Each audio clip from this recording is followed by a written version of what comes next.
Marcus Thompson revved his Harley-Davidson as he pulled into the small coffee shop parking lot in downtown Los Angeles. The morning sun cast long shadows across the asphalt, and the familiar rumble of his motorcycle engine echoed off the nearby buildings.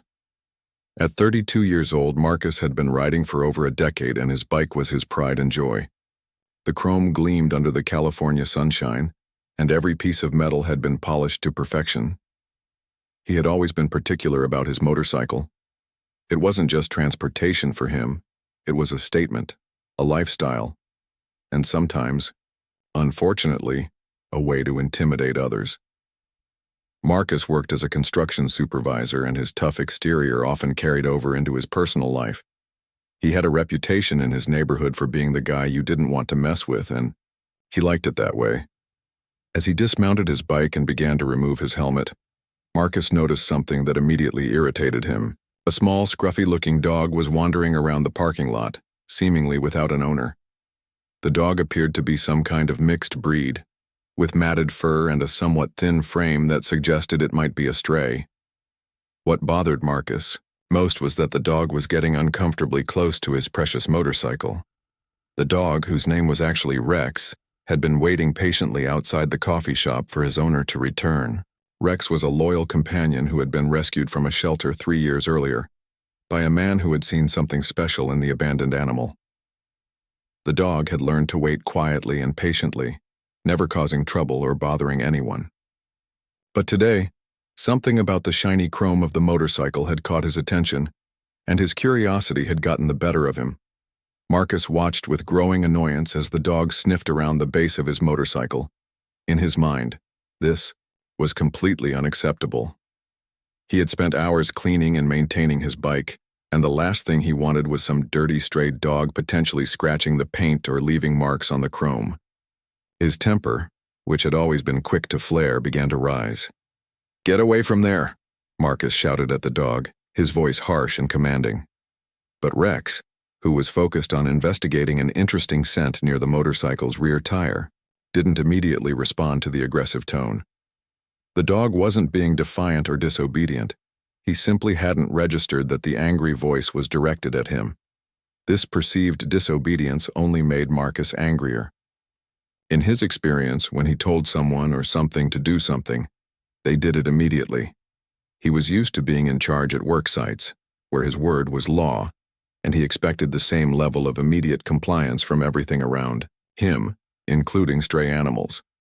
Without thinking about the consequences of his actions, Marcus took several quick steps toward the dog. His heavy boots made loud sounds on the asphalt, and his face was twisted with anger. Rex, finally sensing the approaching threat, looked up with confusion and mild concern. The dog had never been aggressive toward humans and had no understanding of why this large, angry man was approaching him so menacingly. What happened next would change both of their lives forever. Marcus, consumed by his rage and sense of ownership over his space, drew back his right leg and delivered a swift, hard kick directly to Rex's side.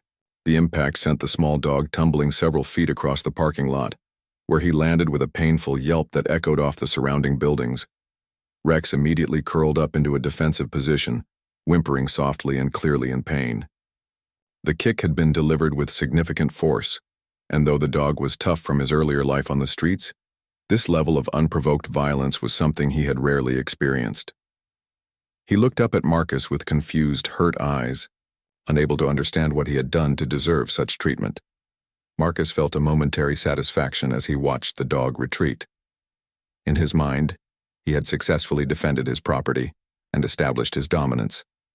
He dusted off his hands and began walking toward the coffee shop entrance, already putting the incident out of his mind. To him, it was just another minor inconvenience that he had handled in his typical direct manner. But as Marcus reached for the coffee shop door handle, he became aware that several people in the parking lot had witnessed what had just happened. A woman getting out of her car was staring at him with obvious shock and disgust. An elderly man walking his own dog had stopped in his tracks and was shaking his head disapprovingly. Even some people inside the coffee shop had seen the incident through the large front windows and were pointing in his direction. The woman who had witnessed the kick approached Marcus with fire in her eyes. "How could you do that to an innocent animal?" she demanded, her voice shaking with anger. "That dog wasn't bothering anyone. You're a monster!" Marcus felt his defenses rise immediately. He wasn't used to being confronted or criticized for his actions, and his first instinct was to justify what he had done. "That mutt was messing with my bike," he replied gruffly. "I worked hard for that machine, and I'm not going to let some stray dog damage it." The woman looked at him with complete disbelief. "Damage it? The dog was just smelling around. You could have seriously injured him. Someone should call the police." She pulled out her cell phone and began dialing while continuing to glare at Marcus with obvious contempt. Marcus realized that the situation was escalating beyond what he had intended. Other people in the area were now openly staring at him and talking among themselves. He could hear fragments of their conversations, and it was clear that public opinion was strongly against him. Words like cruel and heartless drifted across the parking lot, and Marcus began to feel uncomfortable with the level of attention he was receiving. Inside the coffee shop, a man had been sitting quietly at a corner table, reading a newspaper and enjoying his morning coffee. He was dressed casually in jeans and a simple black t-shirt, with a baseball cap pulled low over his eyes. Most people wouldn't have recognized him immediately, but this was Jason Statham, the famous action movie star. He had been trying to enjoy a rare quiet moment away from the spotlight when the commotion outside caught his attention. Jason Statham had been enjoying the peaceful morning atmosphere of the small coffee shop when the sound of a dog's painful yelp cut through the air like a knife.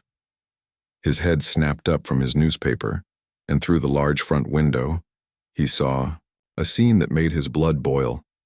A large man in leather motorcycle gear had just kicked a small dog, and the animal was now cowering on the asphalt, clearly injured and frightened. What the biker didn't know was that the dog he had just attacked was Rex, Jason's beloved companion for the past 3 years. Jason had rescued Rex from a high-kill shelter in downtown Los Angeles, where the dog had been scheduled for euthanasia due to overcrowding. From the moment Jason had seen Rex's hopeful eyes looking up at him through the cage bars, he knew they were meant to be together. Rex had become much more than just a pet to Jason. He was family. The dog had been Jason's constant companion through long filming schedules, promotional tours, and the general chaos that came with being a Hollywood action star. Rex provided a sense of normalcy and unconditional love that was rare in Jason's high-pressure world. The dog had his own bed in Jason's trailer on movie sets, his own seat in Jason's private jet, and had even appeared in a few behind-the-scenes footage shots that fans loved. Jason's hands trembled with rage as he watched Rex struggling to get back on his feet. The dog was clearly in pain, favoring his right side where the boot had made contact. But what made Jason even angrier was seeing Rex's confused expression as he looked around, trying to understand what he had done wrong. Rex had never shown aggression toward any human being, and his gentle nature was one of the things Jason loved most about him. Without hesitation, Jason bolted from his seat, leaving his coffee and newspaper behind. He pushed through the coffee shop door with such force that it slammed against the wall, causing everyone in the parking lot to turn in his direction. But Jason's attention was focused entirely on his injured companion. "Rex, come here, boy," Jason called out, his voice mixing concern with barely controlled fury. The dog's ears perked up at the familiar voice, and despite his pain, Rex's tail began to wag weakly. He limped toward his owner, whimpering softly with each step. Jason knelt down and gently gathered Rex into his arms, carefully examining the dog's injuries. Rex nuzzled against Jason's chest, seeking comfort and security. Jason could feel the dog trembling, whether from pain, fear, or both. His trained hands, which had performed countless action sequences and fight scenes, now moved with infinite gentleness as he checked Rex's ribs and legs for serious damage. Marcus, who had been arguing with the woman who had witnessed the incident, suddenly found himself face to face with an extremely angry man he didn't recognize. The newcomer was holding the dog Marcus had just kicked, and the intensity in his eyes was unlike anything Marcus had ever encountered. There was something dangerous about this man's controlled fury that made Marcus take an instinctive step backward. "Did you kick my dog?" Jason asked, his voice low and deadly calm.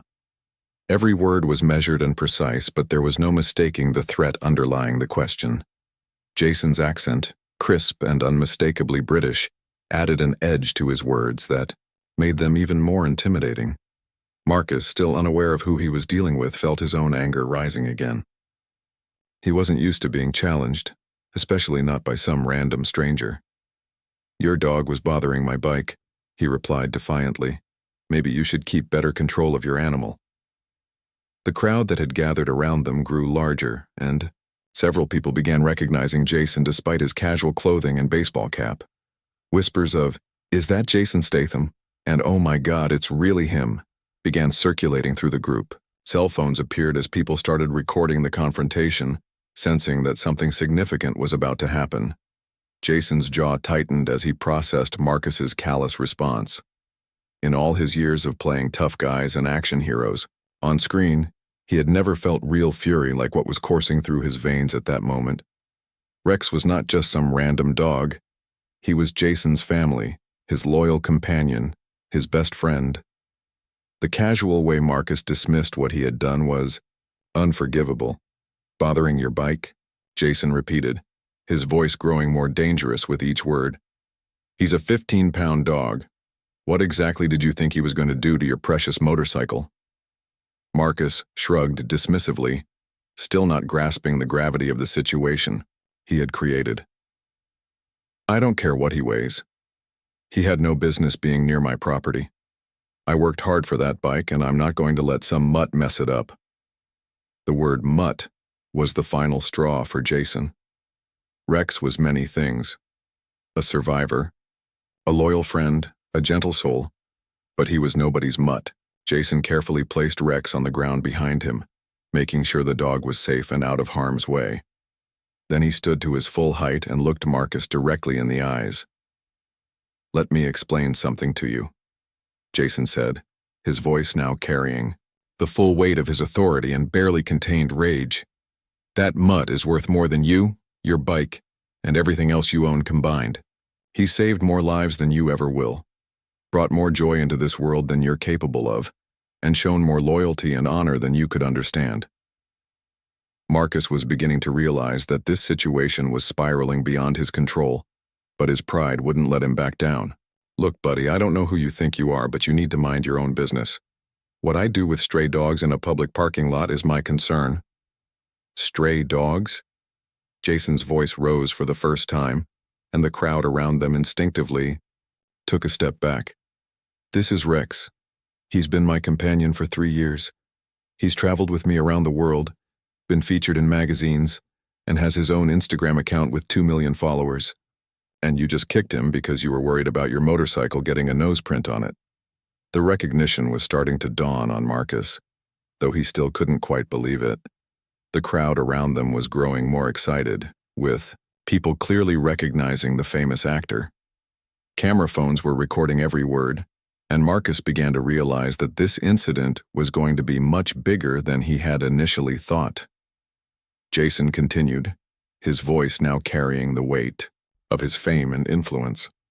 "Do you have any idea what you've just done?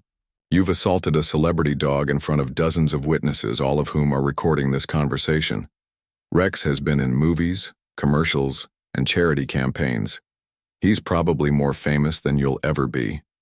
Marcus felt the first real stirring of panic in his chest.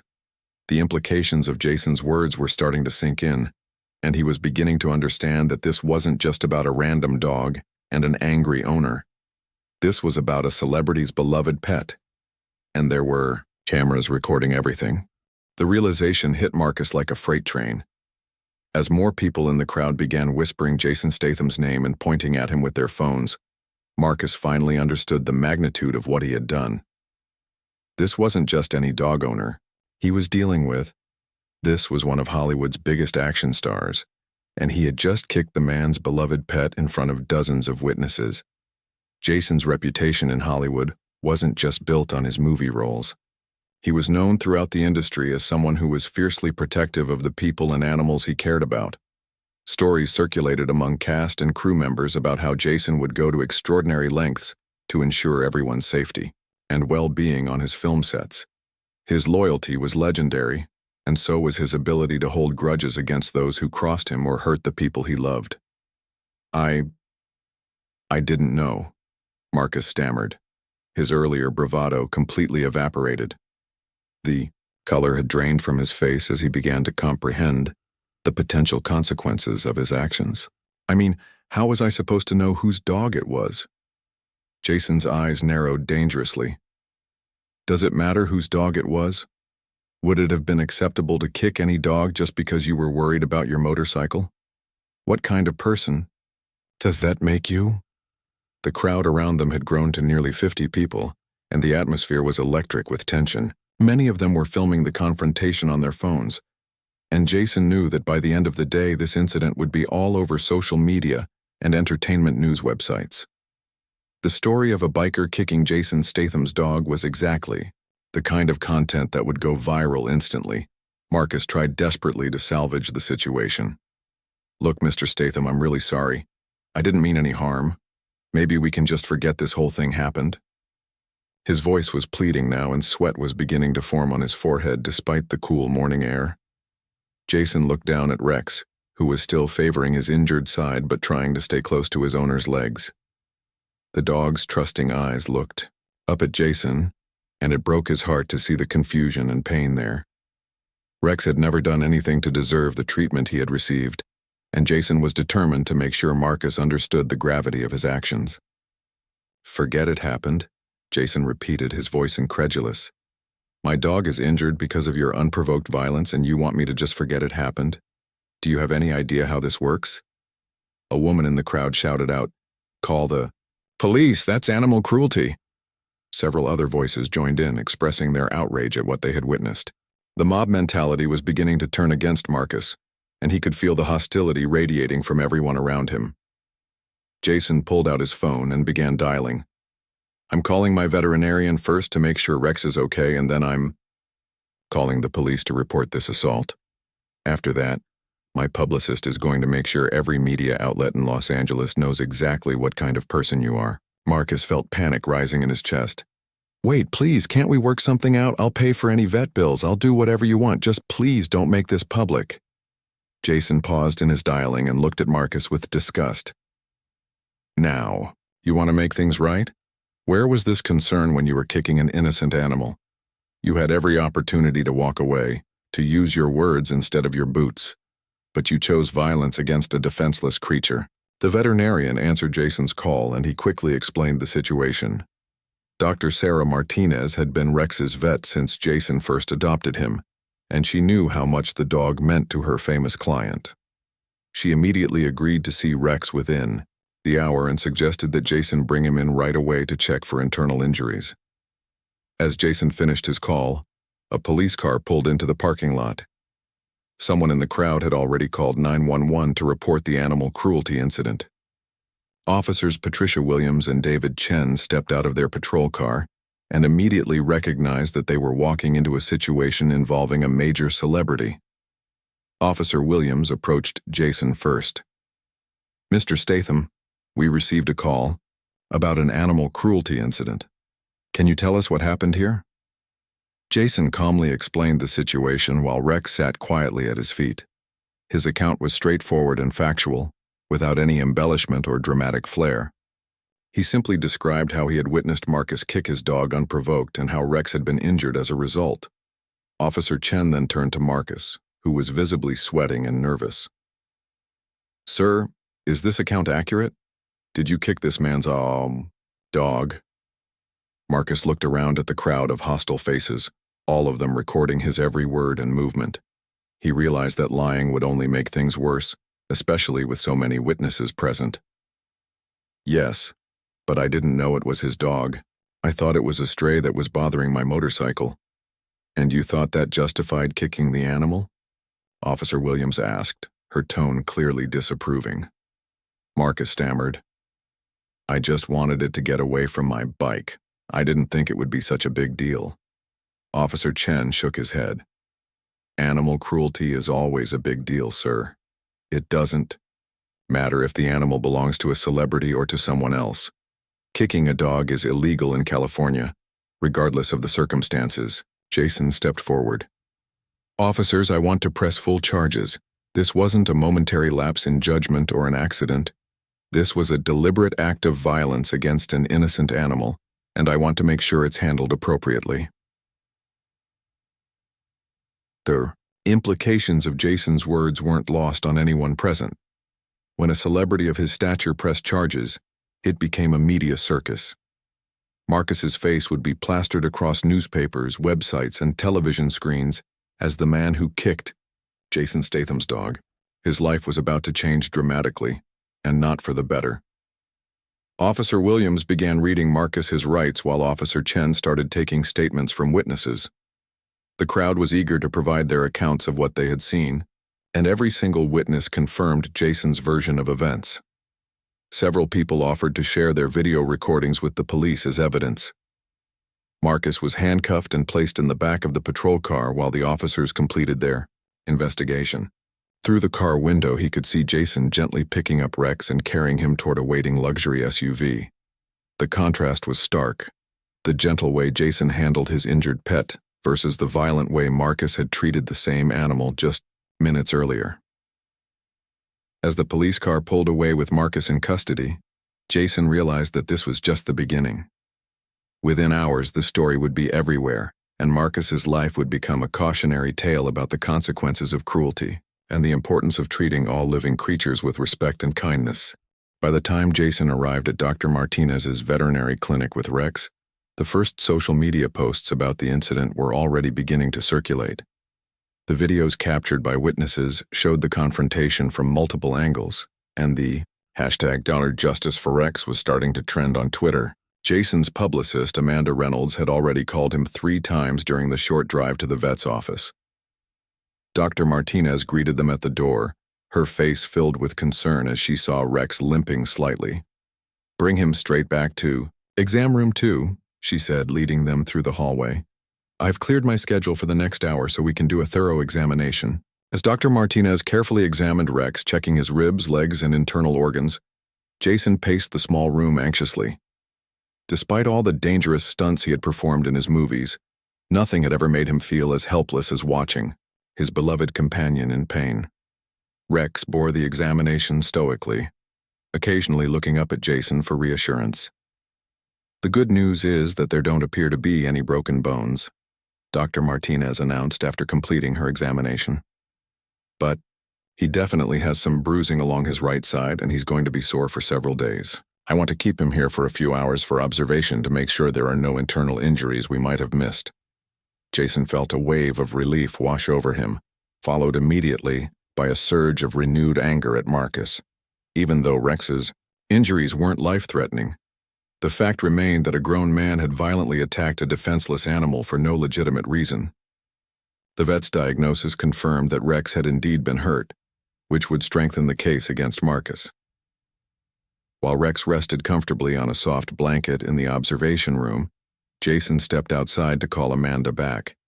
His publicist had been handling crisis management for A-list celebrities for over 15 years, and she had never sounded more excited about a potential media story.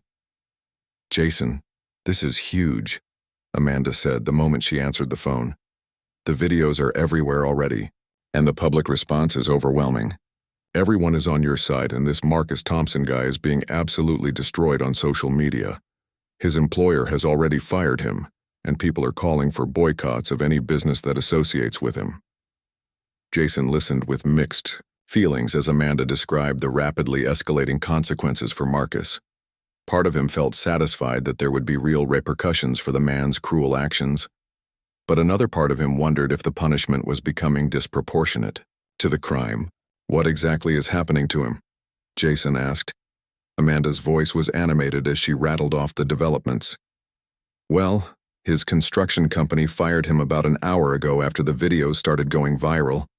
Apparently, they received hundreds of calls from angry customers threatening to cancel contracts if they kept him employed. His apartment complex is trying to evict him because his lease has a clause about criminal behavior that reflects poorly on the property. And someone doxed him online, so he's getting thousands of hate messages on every social media platform." Jason frowned as he absorbed this information. While he wanted Marcus to face consequences for his actions, He hadn't intended for the man's entire life to be destroyed. Amanda, make sure your contacts in the media focus on the animal cruelty aspect and the importance of treating animals with kindness. I don't want this to become a witch hunt. But Amanda was already 3 steps ahead, thinking about how to maximize the positive publicity for Jason while maintaining public interest in the story. This is perfect for your image, Jason. You're already seen as a tough guy who stands up for what's right, and now you're also the loving pet owner who protects innocent animals. We should definitely set up some interviews with animal rights organizations. After ending the call with Amanda, Jason returned to check on Rex. The dog was sleeping peacefully, and his breathing appeared normal and steady. Dr. Martinez assured Jason that Rex would make a full recovery, but recommended keeping him quiet for the next few days to allow the bruising to heal. Meanwhile, across town, Marcus was experiencing the worst day of his life. He had been released from jail after posting bail, but returning to his normal life proved impossible. His phone buzzed constantly with notifications from social media platforms, news outlets, and unknown numbers. The messages ranged from death threats to demands that he apologize publicly, to offers from lawyers wanting to represent him. Marcus's construction supervisor, Dave Rodriguez, had called him personally to deliver the news about his termination. "Look, Marcus, I've known you for 8 years, and I never thought you were the kind of guy who would hurt an animal," Dave said. "But the company can't be associated with this kind of publicity. We're getting calls from clients threatening to cancel million-dollar contracts because of what you did." The reality of his situation was beginning to sink in for Marcus. He had lost his job, his reputation was destroyed, and his face was being broadcast on news stations across the country as an example of animal cruelty. The incident that had lasted less than 5 minutes was going to impact the rest of his life. His neighbor, Mrs. Patterson, an elderly woman who had always been friendly toward him, crossed the street to avoid walking past his apartment. When he went to the grocery store, other customers recognized him from the viral videos and began pointing and whispering. The checkout clerk looked at him with obvious disgust and refused to make eye contact during the transaction. That evening, Marcus sat in his apartment watching the news coverage of his own actions. The footage of him kicking Rex was played repeatedly, followed by interviews with animal rights activists who used his behavior as an example of the kind of cruelty they fought against daily. One activist, Dr. Jennifer Walsh from the Los Angeles Animal Protection League, spoke passionately about the case. "What we saw in that parking lot represents the worst of human behavior," Dr. Walsh said to the news anchor. "A small, innocent dog was violently attacked by a man who felt entitled to use physical force simply because he was annoyed. This is exactly the kind of mindset that leads to animal abuse, domestic violence, and other forms of cruelty," Marcus winced as he watched himself on television. Seeing his actions from an outside perspective, he was beginning to understand why so many people were outraged. Rex had clearly posed no threat to anyone or anything, and Marcus's response had been completely disproportionate to the situation. His phone rang, and he saw his mother's number on the caller ID. Marcus hesitated before answering, knowing that the conversation would be difficult. "Marcus, honey, I just saw the news," his mother said, her voice filled with disappointment and concern. "Please tell me this isn't real. Please tell me you didn't really kick that poor little dog." Marcus closed his eyes and leaned back against his couch. "Mom, I can explain. It wasn't as bad as it looks on the video. I was just trying to get the dog away from my motorcycle." "By kicking it?" His mother's voice rose with disbelief. "Marcus, I raised you better than that. Your father and I taught you to be kind to animals and to treat all living creatures with respect. How could you do something like this?" The disappointment in his mother's voice was harder to bear than all the hate messages from strangers. Marcus realized that his actions hadn't just damaged his own life. They had hurt and embarrassed the people who loved him most. 3 days after the incident, Marcus found himself sitting in a small, cramped office across from public defender Lisa Chen. The legal system was moving quickly, and the district attorney's office was treating the case seriously due to the high-profile nature of the victim and the clear video evidence of the crime. California's animal cruelty laws carried significant penalties, including potential jail time and mandatory counseling. "Mr. Thompson, I have to be honest with you," Lisa said, reviewing the case file. This is not going to be easy to defend. We have multiple video recordings from different angles, dozens of witnesses, and a celebrity victim whose dog was clearly injured. The prosecution is going to push for the maximum penalty to make an example out of you." Marcus slumped in his chair, feeling the weight of his situation pressing down on him. What kind of penalty are we talking about? Lisa flipped through several pages of legal documents. Animal cruelty in California is a misdemeanor that can carry up to 1 year in county jail and a fine of up to $20,000. Given the publicity around this case and the fact that Mr. Statham is pressing full charges, I expect they'll ask for the maximum sentence. The financial implications alone were staggering for Marcus, who had already lost his job and was facing mounting legal bills. But beyond the legal consequences, his life had become unlivable. Everywhere he went, people recognized him as the guy who kicked Jason Statham's dog. His landlord had served him with an eviction notice, claiming that his notoriety was disturbing other tenants and damaging the property's reputation. Meanwhile, Jason was dealing with his own complicated feelings about the incident's aftermath. Rex had recovered well from his injuries and was back to his normal, playful self. But Jason couldn't help feeling somewhat responsible for the destruction of Marcus's life, even though he knew the man had brought it upon himself. During an interview with Entertainment Tonight, Jason was asked about his feelings regarding the massive public backlash against Marcus. "Look, what he did was wrong and there should be consequences for animal cruelty," Jason said thoughtfully. "But I never intended for his entire life to be destroyed. I just wanted justice for Rex and to make sure this kind of thing doesn't happen to other animals." The interviewer pressed further. "Do you think the public response has been proportionate to his actions?" Jason paused, choosing his words carefully. "I think social media can sometimes amplify situations beyond what anyone expects. My main concern was always Rex's welfare and making sure this man understood that his actions were unacceptable. If people are responding so strongly, it's because they care about animal welfare, which I think is a positive thing." But privately, Jason was beginning to have doubts about the direction the story had taken. His assistant had shown him some of the more extreme social media posts about Marcus, including people who had found his home address and were calling for vigilante justice.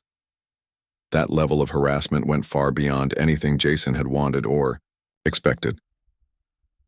Marcus, meanwhile, was discovering depths of isolation he had never imagined possible. His few friends had distanced themselves from him, not wanting to be associated with his notorious reputation.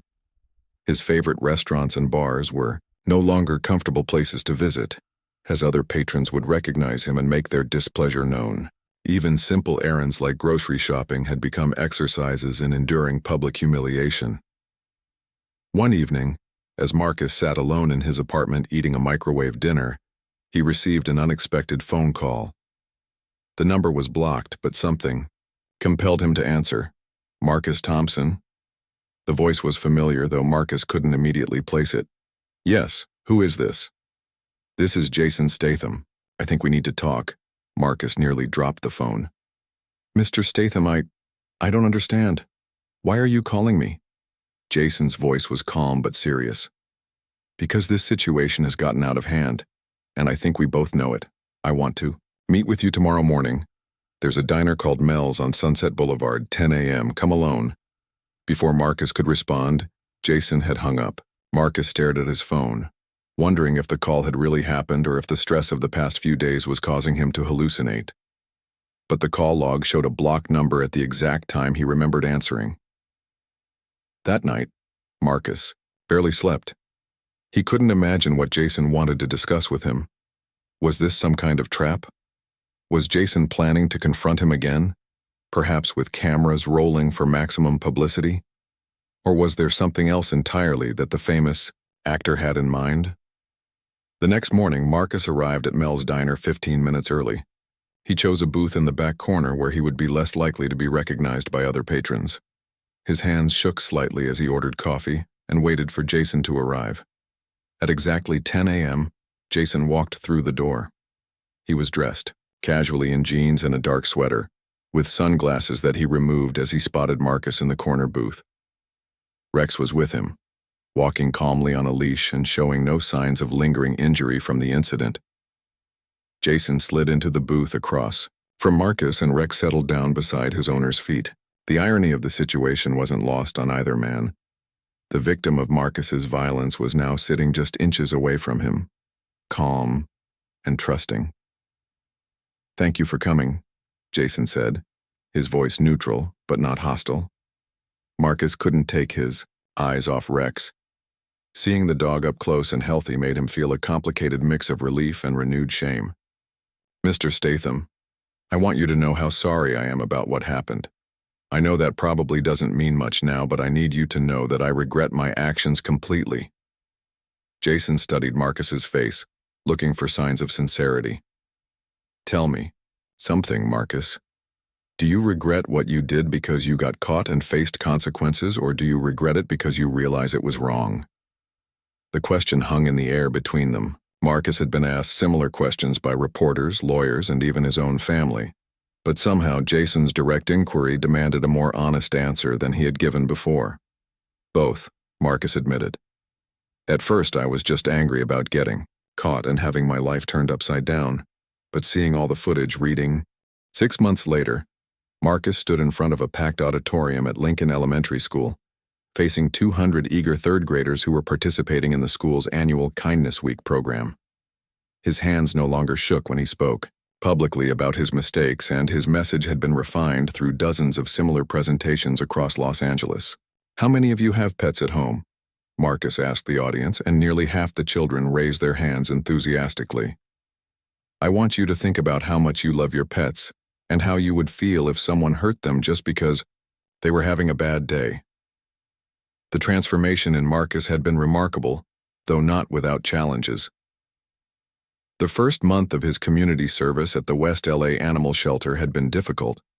Many of the volunteers and staff members had recognized him from the viral videos and treated him with suspicion and hostility. But gradually, as they watched him clean kennels, feed abandoned animals, and genuinely care for creatures that had been neglected or abused, attitudes began to shift. Dr. Jennifer Walsh, who had initially been skeptical of Jason's rehabilitation proposal, had become one of Marcus's strongest advocates. "I've worked with hundreds of volunteers over the years," she told a local news reporter. "Marcus Thompson has shown more dedication and growth than almost anyone I've ever supervised. His transformation seems genuine and lasting." The education program that Marcus and Dr. Walsh had developed together was being implemented in schools throughout California. Marcus would tell his story honestly, explaining how his anger and sense of entitlement had led him to hurt an innocent animal, and then discuss the consequences of his actions. But more importantly, he would talk about empathy, responsibility, and the importance of treating all living beings with respect. Rex had become an unexpected partner in these presentations. Jason had agreed to let his beloved dog participate in selected school visits where Rex would demonstrate basic obedience and allow children to pet him gently.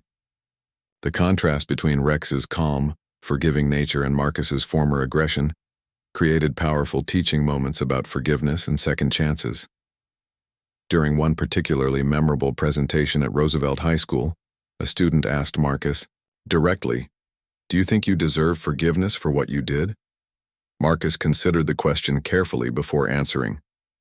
"I think forgiveness is something that has to be earned through actions, not just words. I can't undo what I did to Rex, but I can spend the rest of my life making sure other animals don't suffer because of human cruelty and ignorance. Whether I deserve forgiveness isn't really for me to decide." The legal proceedings had concluded 3 months earlier, with Marcus pleading guilty to animal cruelty charges. As Jason had promised, the judge had shown leniency, sentencing Marcus to 1 year of probation, a $5,000 fine, and 300 hours of community service. The additional 100 hours beyond Jason's original proposal had been Marcus's own idea, reflecting his commitment to making amends for his actions. Jason had attended the sentencing hearing, bringing Rex with him. When the judge asked if Jason wanted to make a victim impact statement, he had spoken about the importance of balancing justice with compassion. Rex recovered from his physical injuries quickly, Jason told the court. But the real injury was to the trust and safety that all animals should feel around humans. Mr. Thompson's continued work with animal welfare organizations is helping to repair that broader damage. The media attention around Marcus had gradually shifted from purely negative to more nuanced coverage of his rehabilitation efforts. While some people remained skeptical of his transformation, many others began to see his story as an example of how people could change and grow from their worst moments. Marcus's personal life had also begun to stabilize. He had found work with a small construction company whose owner, Maria Santos, was willing to give him a second chance. Everyone deserves an opportunity to prove they've learned from their mistakes, Maria had told him during the interview. But I expect you to work twice as hard as anyone else to prove yourself. His relationship with his family had slowly healed as well. His mother, who had been devastated by the initial incident, was now proud of the work her son was doing to educate others about animal welfare. The Marcus I raised is finally showing himself again, she had told a local newspaper. I'm proud of the man he's becoming. Perhaps most surprisingly, Marcus and Jason had developed an unlikely friendship. They met for coffee once a month to discuss the education program and to check on each other's well-being. Jason had been impressed by Marcus's genuine commitment to change, while Marcus was grateful for the opportunity to prove that he could be better than his worst moment. During one of their recent meetings, Jason had made an unexpected proposal. I'm producing a documentary about animal welfare and second chances, he told Marcus. I'd like you to be one of the featured subjects, telling your complete story from the incident through your rehabilitation. Marcus had been hesitant at first, worried about reopening old wounds and potentially facing renewed public scrutiny, but ultimately, he had agreed, seeing it as another opportunity to help educate people about the consequences of cruelty and the possibility of redemption. The documentary, titled Second Chances: A Story of Redemption, would premiere the following year at the Sundance Film Festival. It would follow Marcus's journey from the parking lot incident through his community service work and educational presentations. More importantly, it would explore themes of accountability, forgiveness, and the capacity for human beings to learn and grow from their mistakes. Rex, now 4 years old and as beloved as ever, continued to be Jason's constant companion and had become something of an ambassador for animal welfare causes. His Instagram account, which had grown to over 5 million followers since the incident, regularly featured posts about rescue animals, responsible pet ownership, and the importance of treating all creatures with kindness.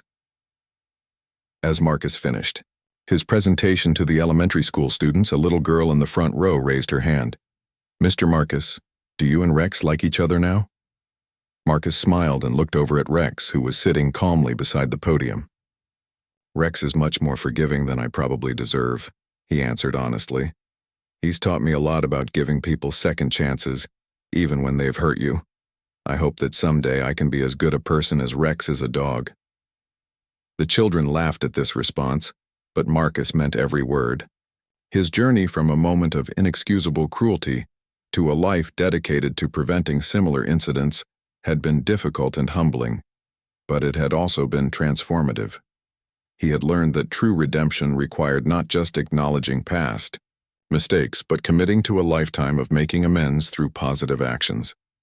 As the students filed out of the auditorium, many of them stopping to pet Rex gently under Jason's supervision, Marcus reflected on how dramatically his life had changed.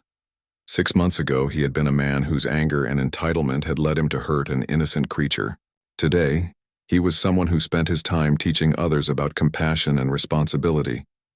The road to redemption was long and ongoing, but Marcus had learned that the most important journey was not about reaching a final destination of forgiveness, but about choosing every day to be better than the person he had been the day before. And in that daily choice, he had found not just redemption, but a sense of purpose that had been missing from his life for years.